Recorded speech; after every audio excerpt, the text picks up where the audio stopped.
Bonjour à tous, ravi de vous retrouver sur France 24. Bienvenue dans ce nouveau journal. Jusqu'où ira donc la guerre au Proche-Orient? Le conflit débuté au lendemain du 7 octobre vient de franchir un nouveau cap symbolique côté palestinien. Selon le Hamas, l'offensive israélienne a déjà fait plus de 20 000 morts à Gaza. J'espère que nous pourrons trouver une solution satisfaisante. Ainsi, lâché hier, le chef de la diplomatie américaine Anthony Blinken, assurant ainsi que les États-Unis soutiennent pleinement l'objectif de la résolution d'accroître l'acheminement de l'aide à Gaza. James André, bonjour. Bonjour. On entend l'intention exprimée par les Américains, mais pour le moment, ils bloquent toujours du côté du Conseil de sécurité. Oui, absolument. En fait, l'enjeu de ces négociations au Conseil de sécurité, c'est d'éviter ce veto américain. Évidemment, sortie éventuelle très attendue, hein, on vient de le voir par les familles, les civils palestiniens aussi. Cette guerre qui a offert déjà son lot de petits miracles. Souvenez-vous, le 20 novembre dernier, 28 prématurés quittaient l'enfer de Gaza sous l'œil des caméras du monde entier, profitant d'une trêve. Ces bébés avaient pu franchir la frontière de Rafah. 24 d'entre eux ont été accueillis dans un hôpital égyptien où ils sont actuellement soignés.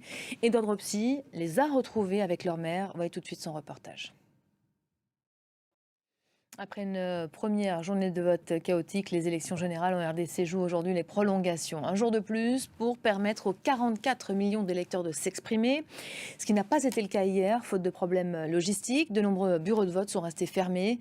L'opposition, qui déplore un chaos total, réclame la réorganisation de ces élections ratées. Laura Roudot.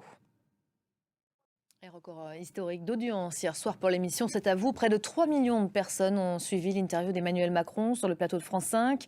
Au lendemain du vote de la controversée loi immigration, le chef de l'État s'est exprimé, expliqué devant les Français. Il dit assumer un texte utile et un bouclier qui nous manquait.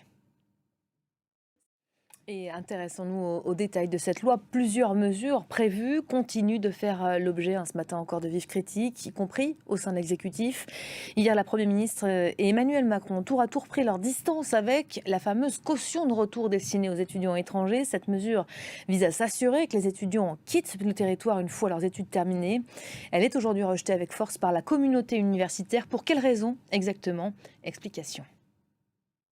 Voilà pour l'essentiel de l'actualité. Merci de nous avoir suivis. Fin de ce journal. Restez avec nous. Prochain rendez-vous dans une quinzaine de minutes. Vous pouvez vous rendre également sur notre site internet www.france24.com. À tout à l'heure.